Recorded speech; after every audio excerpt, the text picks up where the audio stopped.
This is Willpower.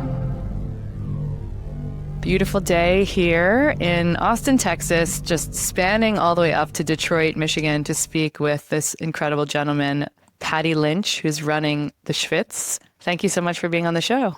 Glad to be here. Thanks for having me. Yeah, it was such an honor to see you speak at the Culture of Bathing Gathering in New York City. And as the world of bathhouses continues to bubble up into more and more the mainstream, more and more into common vernacular, it's so incredible to be able to have this conversation. And so for anyone who's listening, I'm so excited to give them some more education about the things we're doing and also really the history of your space. I think there's so many. Right before we hit record, you were like, we're going to talk about funerals, we're going to talk about donuts, we're talking about schwitzing.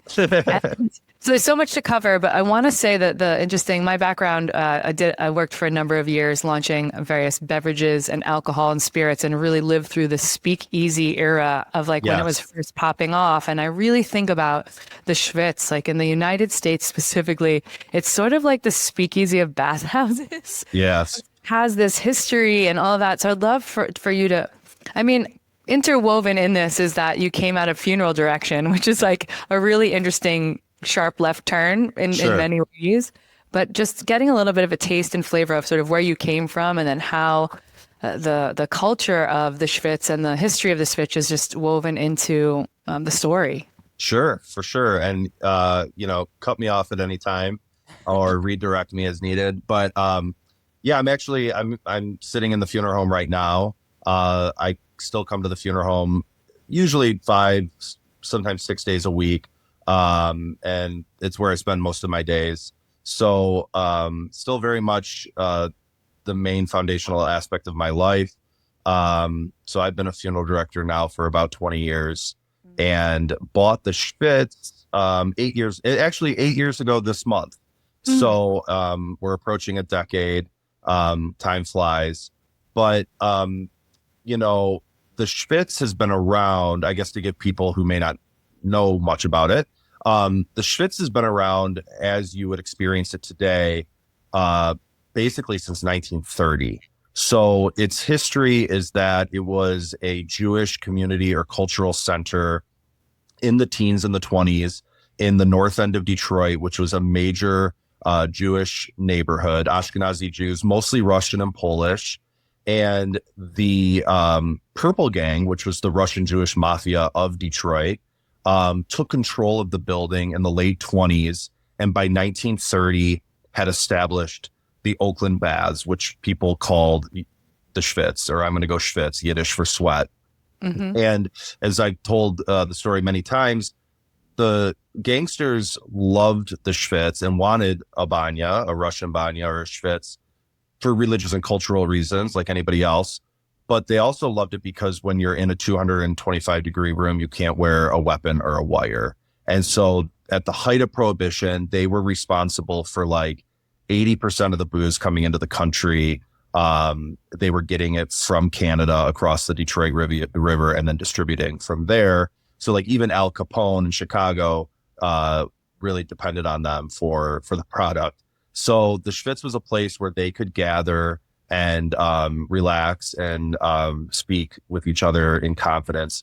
I do think it's important to know that a lot of people, when they hear that history, they think that the Schvitz might have been like their very private clubhouse. And it wasn't that at all. It was sort of loosely affiliated with the Purples. But the Meltzer family, a Russian Jewish family, were in charge of operating it. And everybody came in there, politicians, bureaucrats, rabbis, police officers, even. I mean, it was also very much a place of neutrality. And I still kind of look at it that way, that this is a place where people come to relax and to keep the peace. And even if you might be political enemies or not on the same page outside of the building, inside of the building, everybody kind of gets on the same page. I've said before, like the saying, you don't have to like each other, but you have to love each other. That's sort of how it is at the Schvitz even today. So sort of like the hotel in John Wick. Yes, exactly. And anyway, the same family held it till 1975. And after Prohibition, it was affiliated at times with, you know, gambling and racketeering and other, you know, business operations. But at the same time, it was always the friendly Schvitz too. And there were always people coming just to eat, drink, steam, sweat, relax, and be on their way.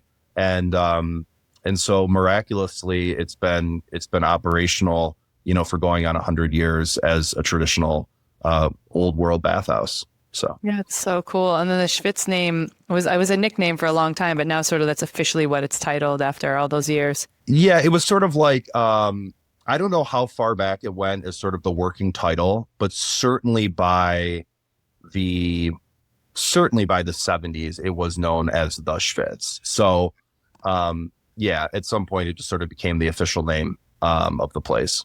And then when you took it over, I remember you talking a bit about the refurbs that were happening, right? You've done a lot of refurbishing and in your life in other areas. Right. And then you want to talk a little bit just about, because the thing I remember you speaking about at the gathering was really about like, we needed to pull up that carpet. Yeah. So yes, so I have a fetish for money pits. I got my start with an old house not far from the Schvitz that I bought when I was 27. Probably about 5 or 6 years before I bought the Schvitz. So going on 15 years ago, I bought this old money pit, and you know, that's sort of where I cut my teeth figuring out, you know, how to tackle certain projects and which tradesperson can do this and that, and you know, living with imperfection and so on and so forth. And that was sort of my warm up for the Schvitz.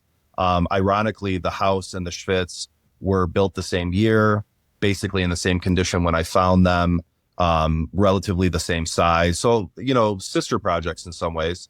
And, but when I bought the Schvitz, it had been falling into disrepair for quite some time. It was still operational a few days a week, miraculously.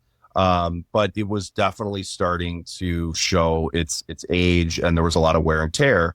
And as everybody in the Detroit area knows, it hosted for decades, at least 1 or 2 days a week, like a swinger lifestyle party. So it was affiliated with a subculture that didn't necessarily care about the behavior in any room. And so I always tell people it was like restoration by subtraction. That's the phrase I use. We really needed to get rid of the carpet. They thought it was a good idea to carpet the bathhouse in the 70s. Crazy with water and moisture. Disgusting. And then a drop ceiling that, like the carpet, was holding mold and smoke, and, you know, just it needed to go. So what we did in that first summer is rip out all the carpet, take out all the shitty furniture, take out the drop ceiling, and really get back to the original surfaces of the place, which, unbelievably enough, were beautiful black and white tile floors and a gorgeous tin ceiling that needed restoration, but nonetheless was there.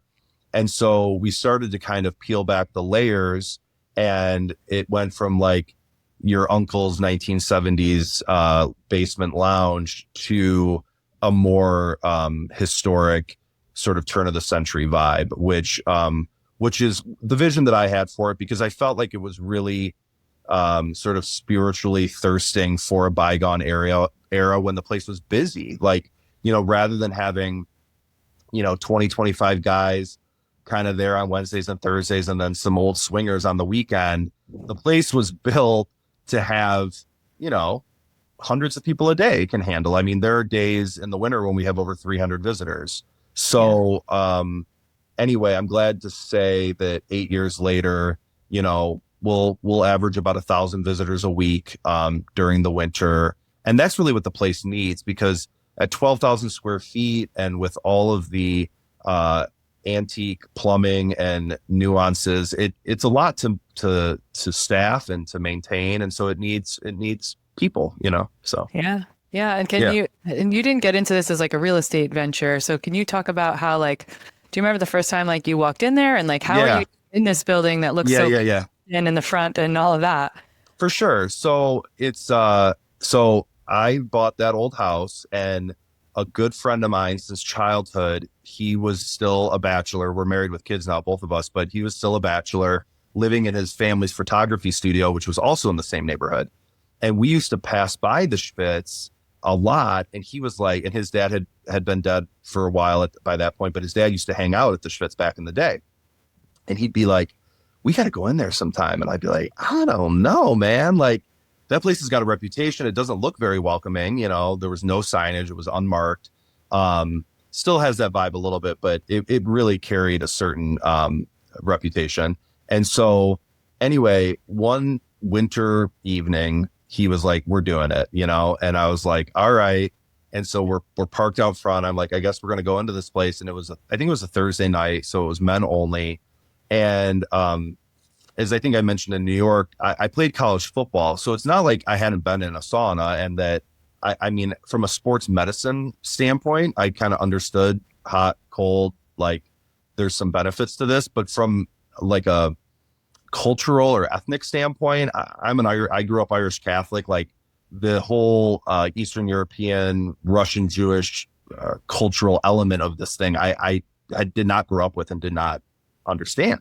So we get buzzed in, and Fran, the old lady that ran the front desk, led us down said, you can check it out. And we go down this long hallway, and we turn the corner, and in the dining room are like 10 or 12 old Russian and Jewish guys, you know, eating steak dinners in their robes, smoking joints, drinking vodka.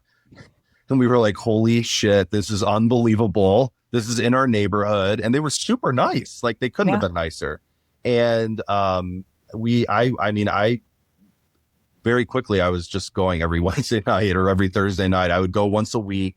And it was sort of at a time in my life, and this would have been like my late 20s, early 30s. I, was really stressed out with funeral service. I was sort of trying to figure out just how I was going to compartmentalize this or balance it in my own life. And, and so I just found that the Schvitz became this sort of respite, this retreat. Like, funeral directors are attached to their phones, but the funeral home came to understand that, hey, every Wednesday or Thursday evening for like 3 or 4 hours, Paddy's out of touch. Like, if you really need to call the landline at the Schvitz, they'll go down and grab him, like if it's sort of an emergency. But otherwise, they sort of left me alone. And those 3 or 4 hours became really, really sort of central to my, mental health and like my spiritual well-being, even though it was in this kind of seedy, gross place. So that was sort of my discovery. Like, I don't know, win that mental health game in some way, because I've certainly never been a funeral director, but I can only imagine from sort of being to funerals and seeing a little bit of peek behind the curtain when my dad passed away, that it's like, I can't imagine. Listen, I'm sure that there's some compartmentalization. I'm sure that there's a conditioning that comes, like a doctor or a nurse may have. And also, you're dealing with a lot of families' grief and energy. And I would imagine, like, what a beautiful opportunity to be able to sort of off gas or, like, protect your peace, as they say. Right. 100%. And interestingly enough, the Schvitz and the funeral home have a lot of similarities. I mean, they're big old houses. They're semi-private, semi-public.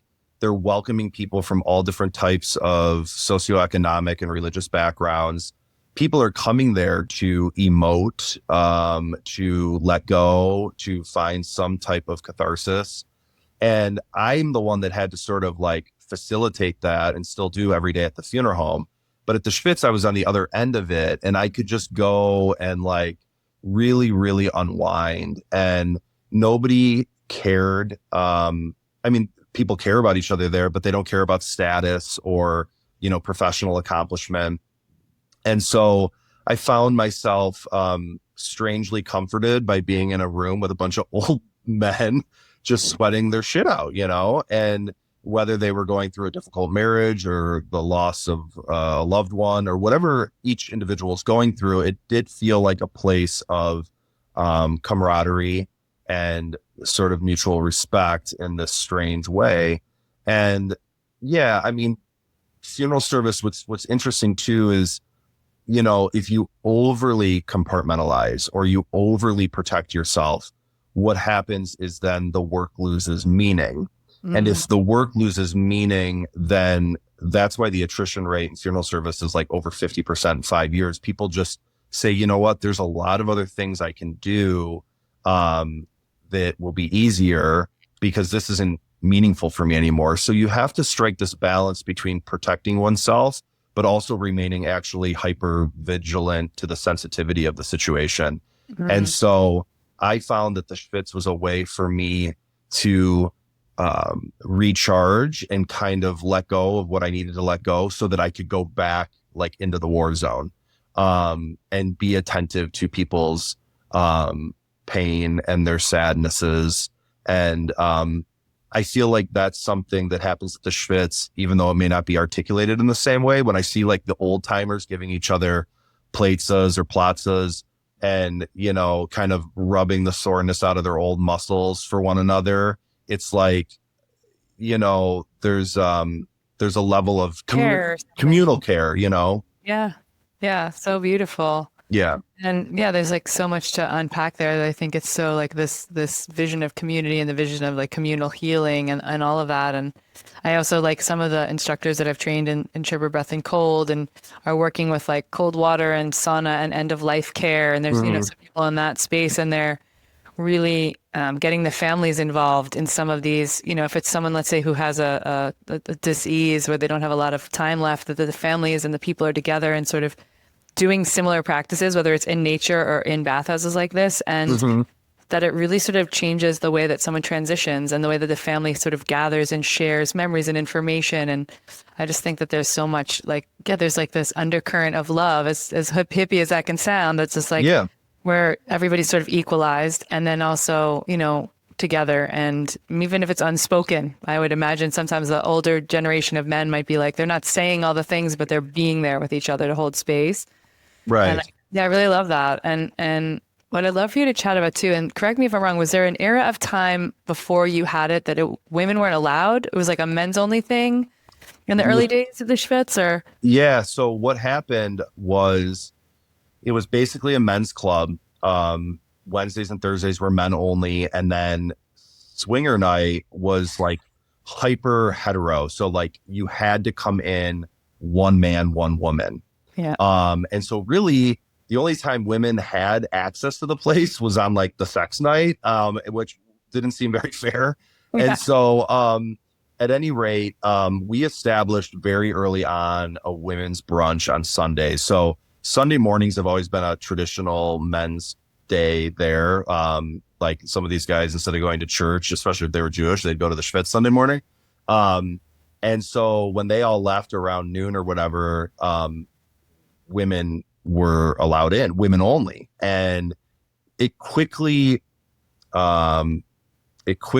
created a similar vibe for the women that the men had been experiencing for years, that this is sort of a sacred space for us to be together, you know, very body positive, like no judgment.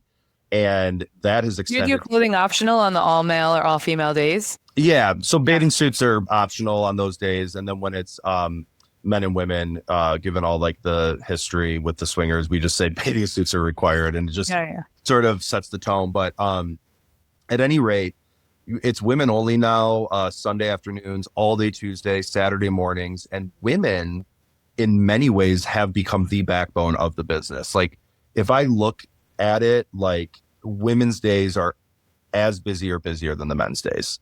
Yeah. And so women have, and you know, whatever, I don't think it's a controversial thing to say. I think it's complimentary. Just by having women in the space, it naturally got nicer. It just, you know, all of a sudden there were more plants and it smelled better. And there seemed to be more attention to detail. And as I was in a position to hire more people, I tried to hire more women. And we let a lot of like wellness practitioners into the space, most of whom were women. There's some men, but most of them are women. There are no services really before in the earlier days. It was just like maybe there was like plaza or something laying around, but people weren't really doing the damn thing. Correct. And now, like if you go in on a women's brunch, you know, there's an esthetician, there's a couple massage therapists, there's an acupuncturist, there's, you know, lymphatic drainage. Sometimes there's a lot of services that can be had. So all of those things sort of just made the place better and made it more interesting and made it busier. And, in funeral service, I mean, funeral directors are businessmen. I'm third generation. So we got started in the 40s. And my grandfather, the sort of patriarch of our family business, he used to say, people bring people, business brings business. And the idea for me in the early days was, let's just get people in the door and see what happens. And so, did you have like a woman or two on staff then to kind of cheerlead when the first days were opening, or was there a little bit of like the peek around the door, like, is this going to be okay? So she's no longer with us, but she's still a dear friend. Toria Schoniger really spearheaded that effort. Her husband, John, at the time was a really good friend of mine at the Schvitz. And she was the one that was like, I can get women in here, just because she was smart and knew how awesome the Schvitz was deep down. And they, in the early days, had fun with it. Like, God, this place was so gross or is so gross, and we're going to make it nicer. And it was sort of like they were able to have a sense of humor about it. And yet at the same time, really be able to establish their own time and vibe and not feel like, oh my God, somebody's going to try to have sex with me, Yeah, it was important. There is cultural background, right? There is like the word bathhouse. We talked about a little bit at the gathering, but there's the word bathhouse, especially in New York, even. Yes. Sort of has like a connotation of like gay men getting together, right? Yep. And so there's all these different iterations of it. So making it feel safe and comfortable and like, know about it is important. And I think remembering history that can be easily forgotten. So if you go back far enough, like back to the 30s and 40s, Grandma Meltzer, she would kick out the men one day a week and let women in. Now, this is going back, almost 100 years ago. But there is a history of being like, no, get the guys out of here. The women need to relax. And so sometimes people think, oh, it was such a new age or progressive move, but it really wasn't. History repeats itself. It was just time to dip back into that history, Yeah. And going back to sort of bathhouses in general, it's like there was a time and an era even when people just didn't have the luxury of having like full showers and bathtubs in their homes and stuff. Well, that's the history of the Schvitz. I mean, those Ashkenazi Jews, for the most part, were living in cold water flats. Mm-hmm. And so they were quite literally coming to the Schvitz to purify for Shabbat. Like that might be their only, real hot bath or shower of the week. And so, I always feel like, if you dig deep enough, you're going to find connection, and so that's just happened time and time again, at the Schvitz. Like I was there last night, and there's a young man that I've gotten to know decently, sort of as an acquaintance over the last several months. And what I didn't know is that he's fourth generation, like his great grandpa first started coming to the Schvitz in like the 30s.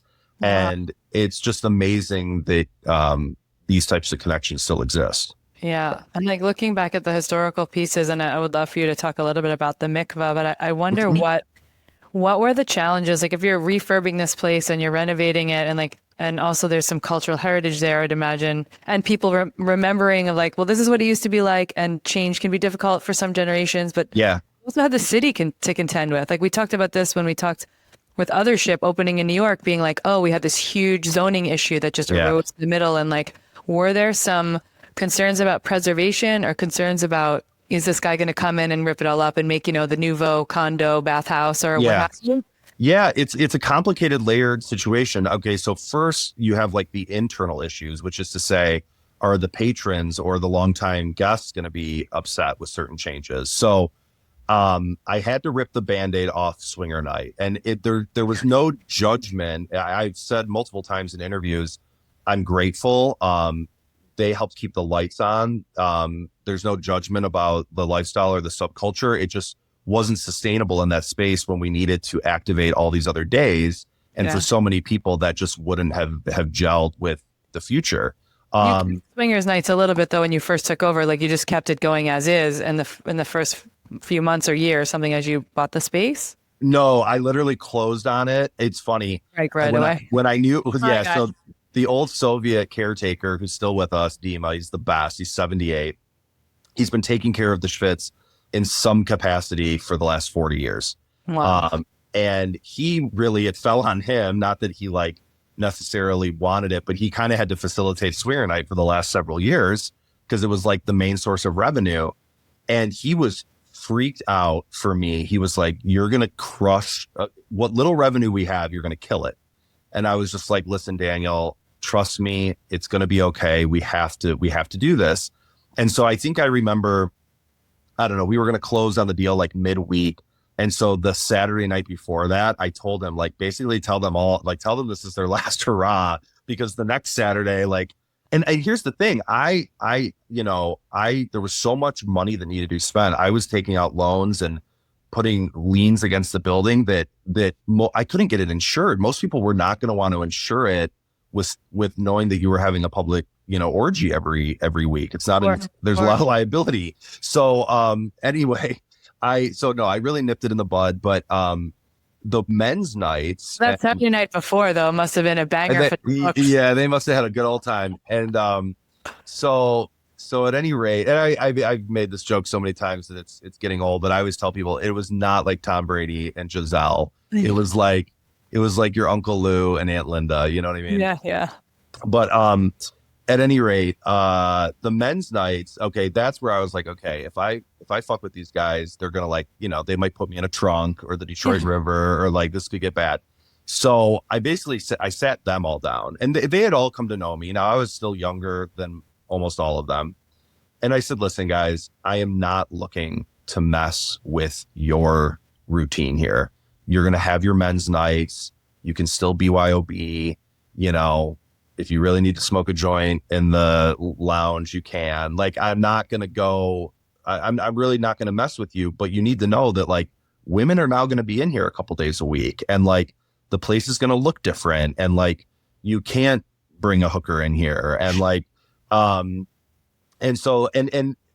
thank God, like 99% of them were actually quite supportive, because I think a lot of them knew that the place needed reinvestment and needed like, some revitalization. So that was sort of like the internal struggles, if you will. And thank God they weren't terrible.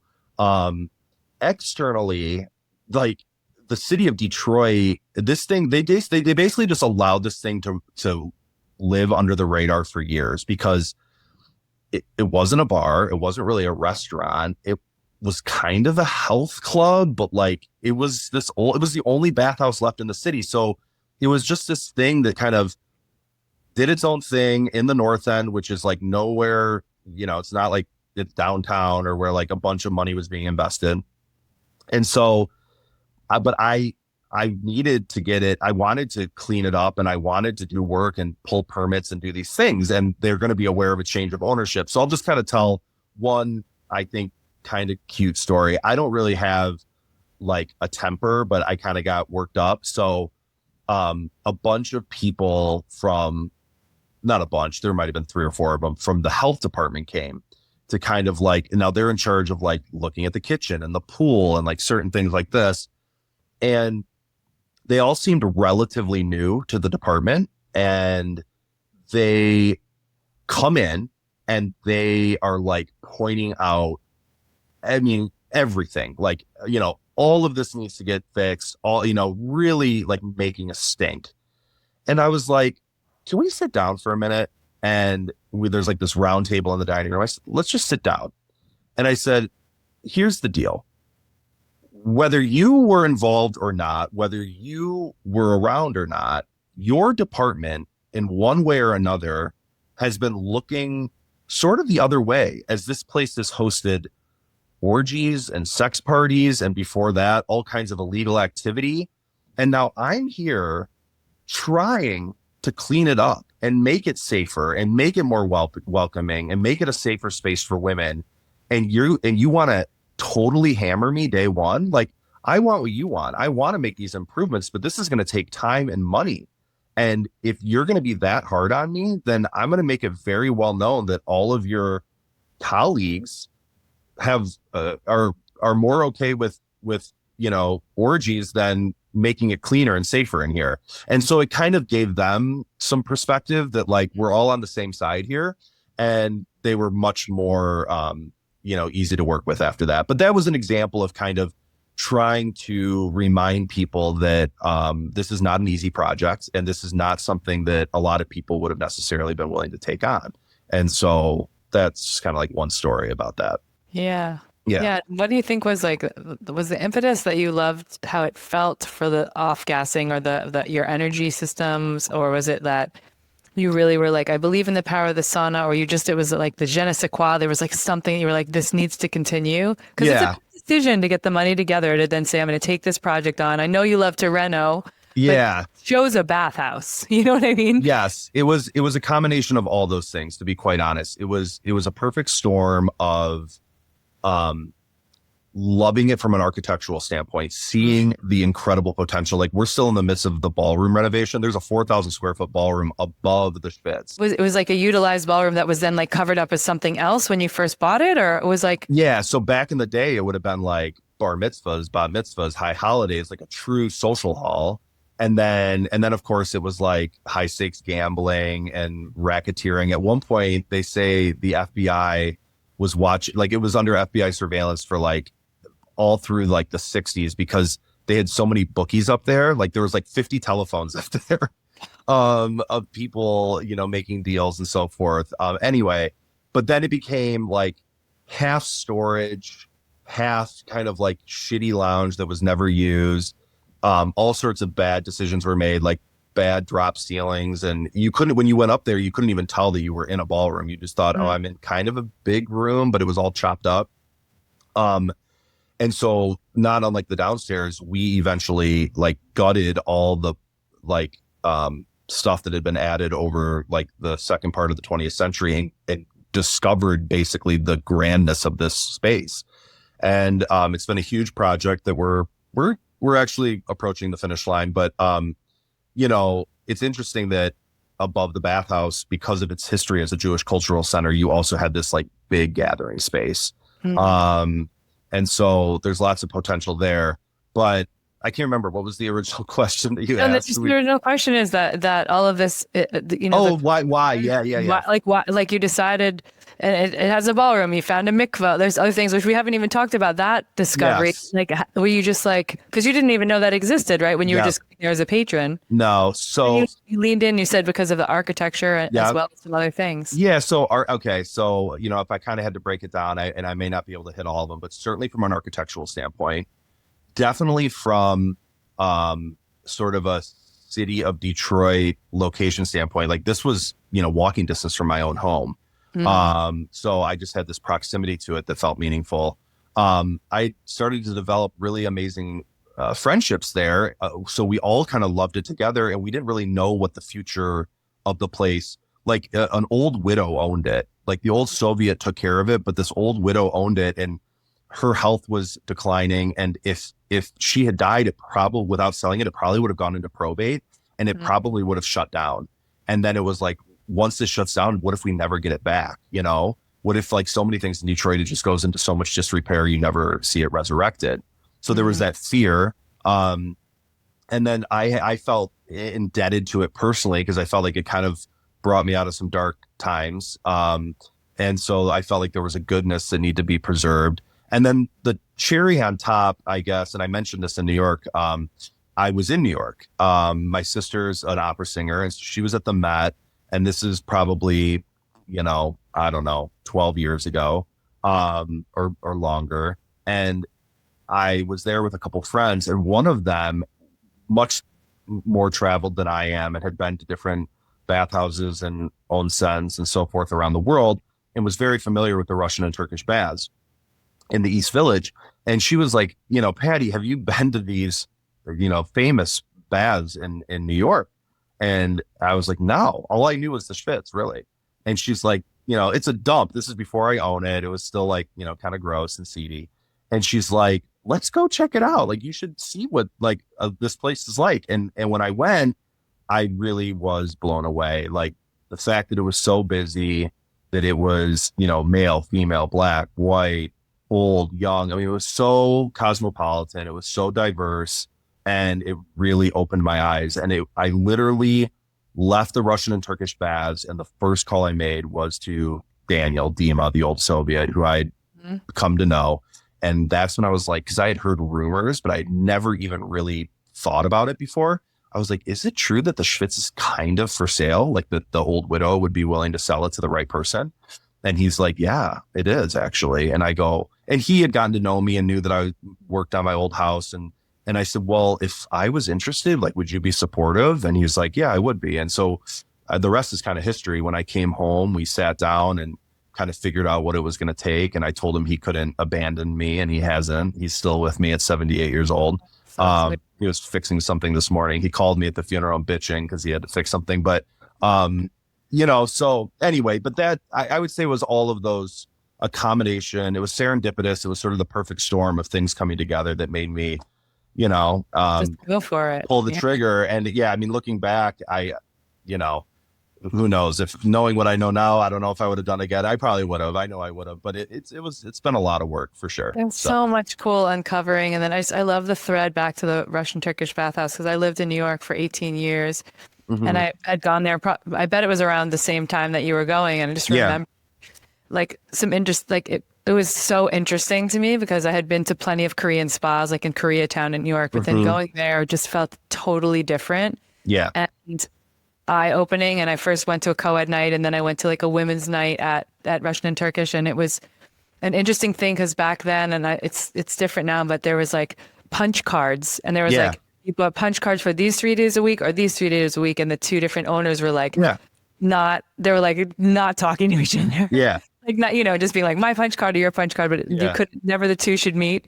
And just now they're using more towels and things, but back then it was like cloth. They gave you like these gold cloths and things. And so it was like really in a different way than the Korean spas, because those typically are like naked because you're all women inside. Yeah. It was more of like the first time I was like, oh, people are communing here. And it was like so hot. I remember it being so hot in the saunas there. So it's so nice that you could go be like, oh, light bulb moment, this is going on. And especially like 11th Street in New York, and that the history there as well. It's probably one of the other places who has some history in that way. Yeah. And then, just being a catalyst for you to do all the amazing work, and how many people you're helping like heal themselves when they go in the building now is just so. Yeah. And as I mentioned, like the, sort of the connections between schwitzing and funeral service. I think I said this in New York. I didn't fully appreciate those connections until after I owned it.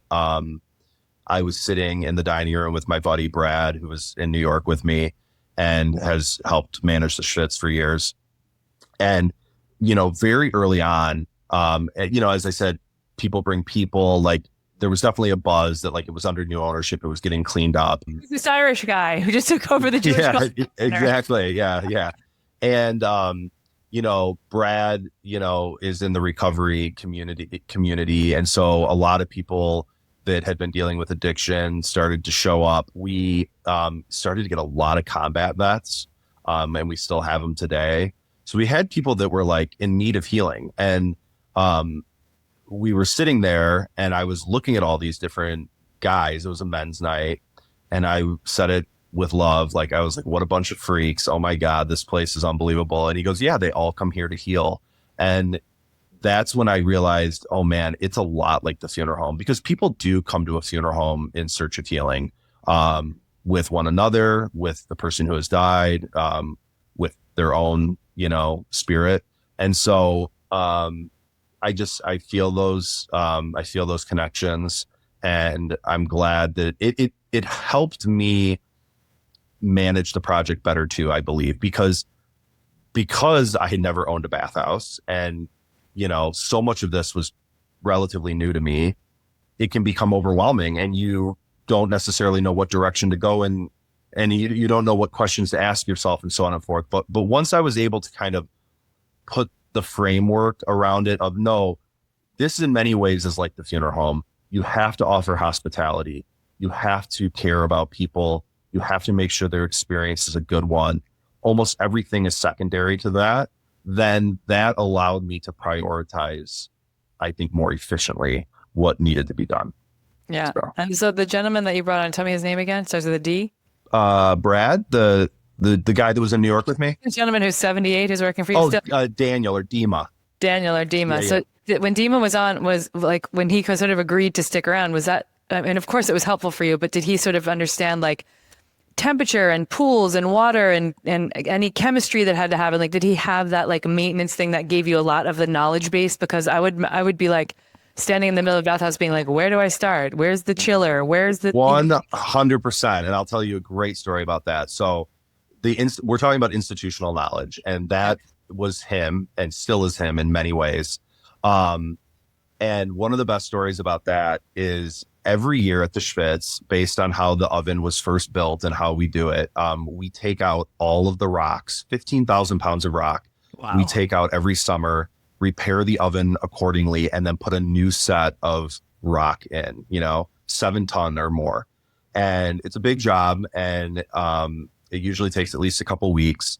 At any rate, for years and years and years, Daniel, the Soviet that he is, pinching pennies and so on, would take his van to like a landscape place and kind of pick through their rocks, and would get 500 pounds at a time, and do this trip 25, 30 times throughout the year. And I didn't know this. So it was like I bought it in March, and by like June he like comes to me and he's like, can be very serious and dry. He's like, Paddy, it's time to talk about the rocks. And I'm like, what the hell are you talking about, Daniel? That's not my department, that's your department. He's like, well, I was thinking maybe this year I'd get them delivered. And I was like, well, what have you been doing? And that's when he told me like, oh, I've been getting 500 pounds at a time for years. So I go, okay. And I'm like, well, yeah, why don't we just get them delivered? He's like, well, it's more expensive. I'm like, well, how much? He's like, maybe $200. I'm like, Daniel, you spent more than $200 on gas going back and forth, 30 times over the last 8 months. So I'm like, yes, just get them dropped. And so that was an example of just like a different mindset. And, Yes.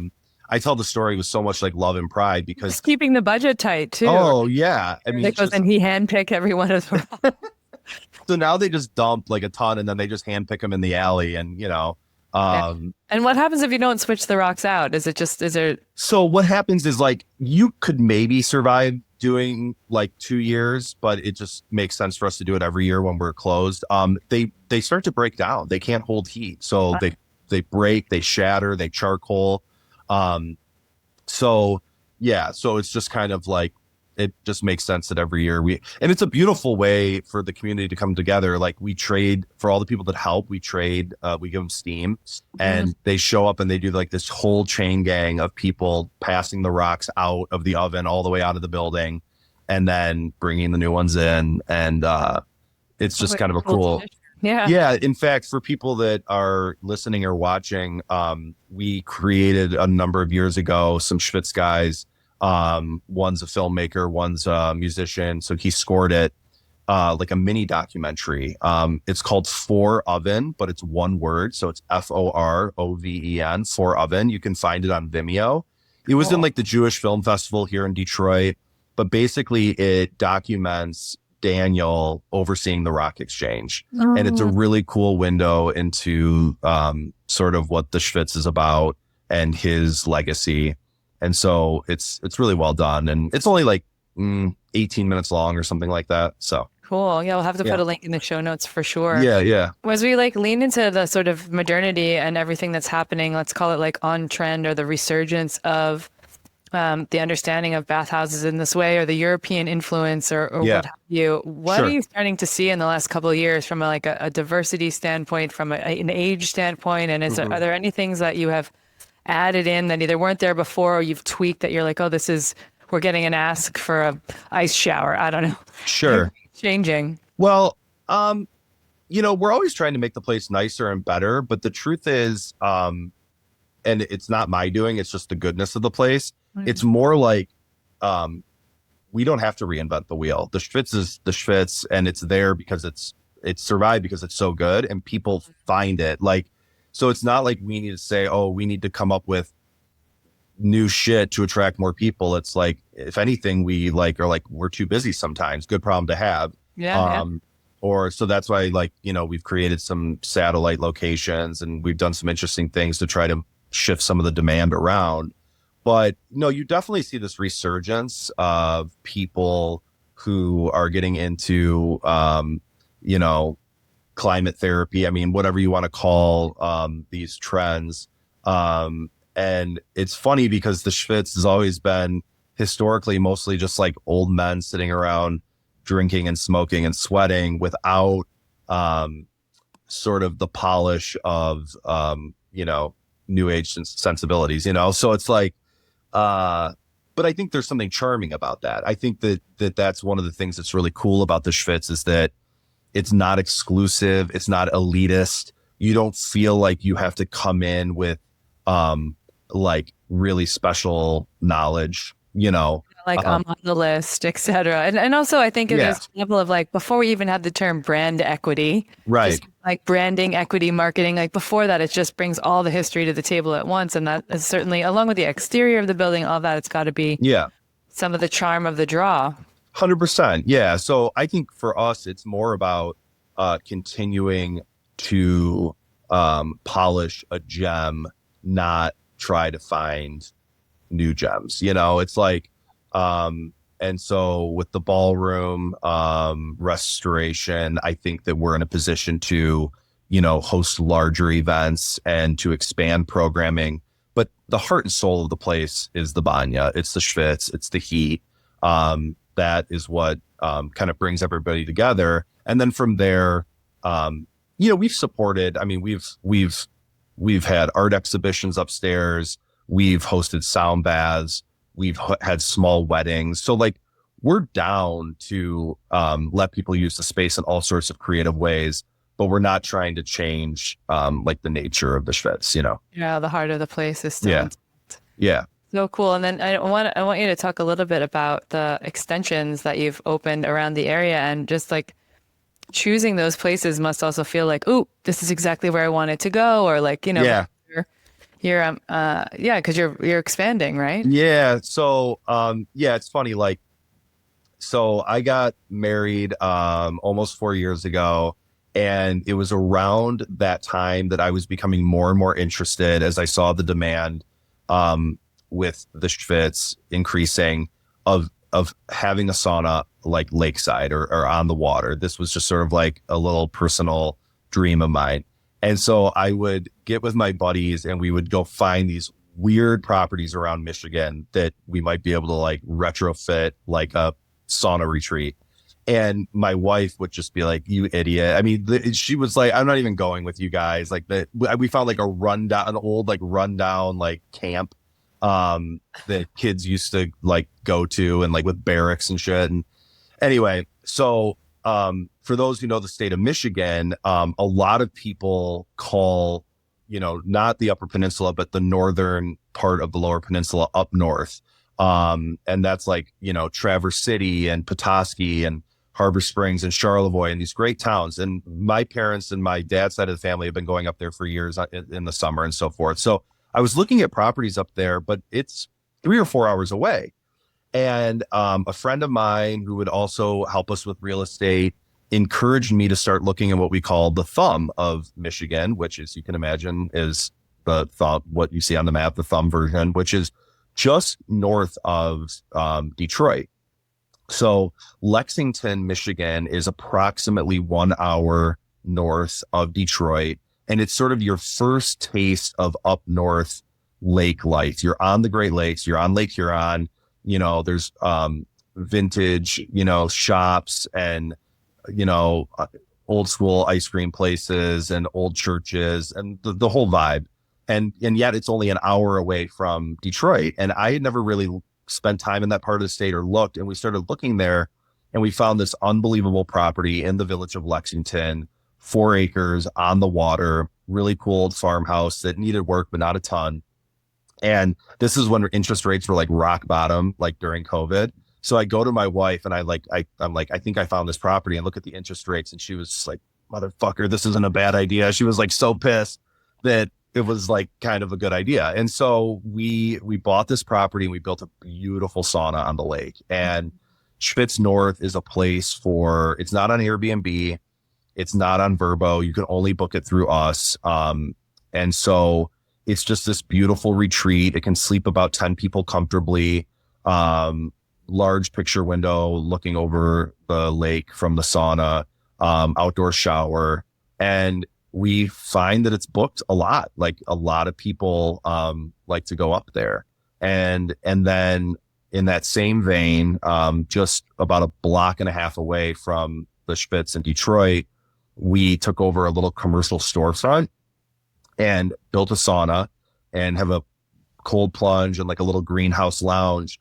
Our private party demand was so through the roof during COVID and even after COVID that providing, when we're open to the public 7 days a week. Saturday nights are literally the only time we can accommodate a private party. And they're so in demand that the minimum is like $1,500. So for less than half of that, people can go to the lake, or they can get the little Schvitz, which is the little annex 2 blocks away, and have private time and do their own thing. And so it's been fun to expand and to experiment and kind of use the historic Bathhouse as a launching pad for what's really become sort of community subculture of people that, you know, are into taking heat and chilling out. And it's been really nice. It's been great. Yeah, so it's so incredible. I want to wrap down to the last kind of question that I ask, but I do want you to speak briefly a bit about like the state of the mikvah. People want to know what a mikvah is, so we have to tell them. Yeah, and if you are adding, and if you're adding links, the Jewish News, Detroit Jewish News, just covered the mikvah and spoke with a friend of mine who's a rabbi that's gonna try to work on restoring it fully.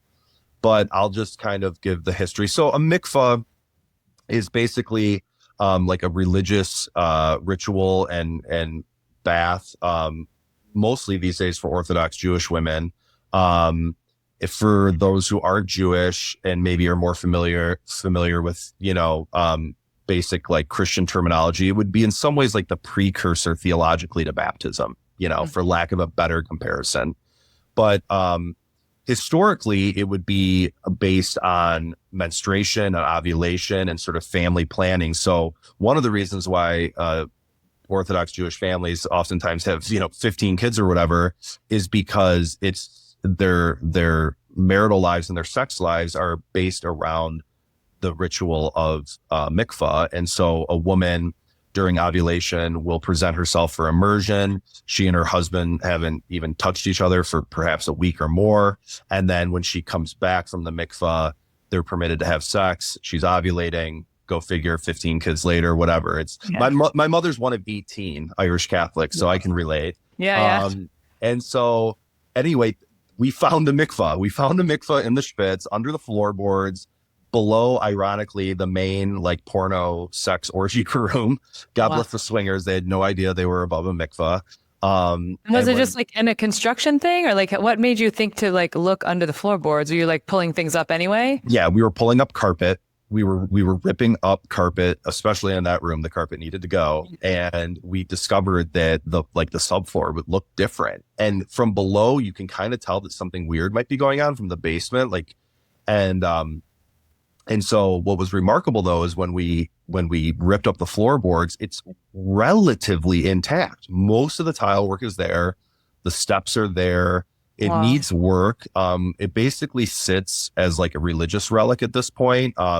There's beautiful art and plants all around it, and it's got like a guardrail. But I did not want to recover it. I did not want to demo, or I didn't want to demo it. So I was like, listen, I'm the goy. I'm on the sidelines. I'm not going to make major decisions about this right away. I'm going to start to have conversations. And through funeral service, I, knew a lot of Jewish people and rabbis. And then through the Schvitz, I started to know more. And the article that you might post from the Jewish News, Rabbi Yoni Dahlin is a really, really fascinating rabbi who is part of a conservative congregation. And he's well suited in that the Orthodox community would never see much of a need for restoring this mikvah because they already have their mikvahs and they use them. Mm-hmm. And a lot of the Reformed community they don't even see the need for a mikvah anymore. And so Yoni occupies the space, I think, where others have found success in buzz for all kinds of spiritual renewal. Like, it doesn't have to be about women's menstrual cycles and ovulation. There are mikvahs now around that, someone's graduating from school, or getting married, or starting a new chapter in their life, or maybe they're just struggling with something. And immersion can mean a lot of different things. And there's such religious and spiritual power in that space. I mean, you can feel it. And I think, And so, our first job was just to uncover it and let it breathe. And Yoni's really interested in seeing different ways that we can program it. And for him, it would be a way to sort of reach people that might even be outside of Judaism and it help expose them to, Jewish spirituality and history. And so it could become, a teaching tool, but also just another communal element to the Schvitz. So, who knows what the future will bring, but I'm proud that it's there and that it's viewable. It's in the women. And so that room became the women's locker room, fittingly. Oh, nice. And so, so it's in the women's locker room. Yeah. Yeah. There was never a women's locker room in the Schvitz before that. So I'm going to build a women's locker room. Take out the swinger stuff and put a women's locker room in. And lo and behold, there was a sacred feminine space already in there. You know what I mean? It's just like, I feel like it's all has a way of the universe that you're doing all the right things. Yeah, right. So anyway. Yeah, amazing, Paddy. I always kind of end with one question on the podcast, which is sort of in and outside of the world that you're working in right now. If you could go back to your, let's say, 18-year-old self and say, hey, Paddy, I want to give you some insight information on one thing or one piece of advice that would help you sort of live more into your wellness as a human being as you grow, what would that piece of advice be? Patience, for sure. I've tried as I've gotten older to be more patient. I'm still not great at it, but I do think I've gotten better.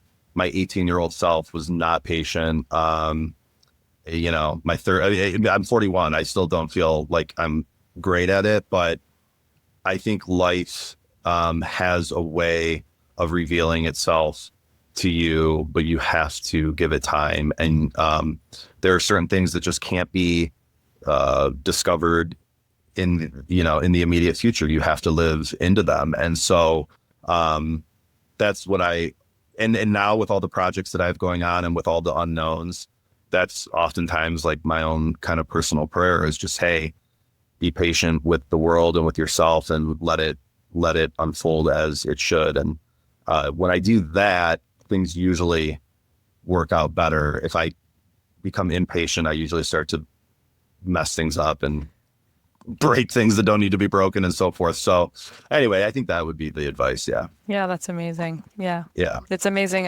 Just also that most of the guests I have on the show will speak about something that's like a psychology, versus saying, take more cold plunges or whatever. And I think that all of us like learning and growing. And I want to honor the way that you are revitalizing this not just the whole bathhouse culture in Detroit, but I think revitalizing parts of the city of Detroit and how you've just been pretty much a visionary, right? You came in 8 years ago to do this and the entire vibe around bathhouse culture continues to grow. So thanks for being one of the leaders of the pack for all of us and in the world of bathhouses, sauna, heat, cold, all of it. And I'm so appreciative to have you on the show, sharing your story and keep sweating.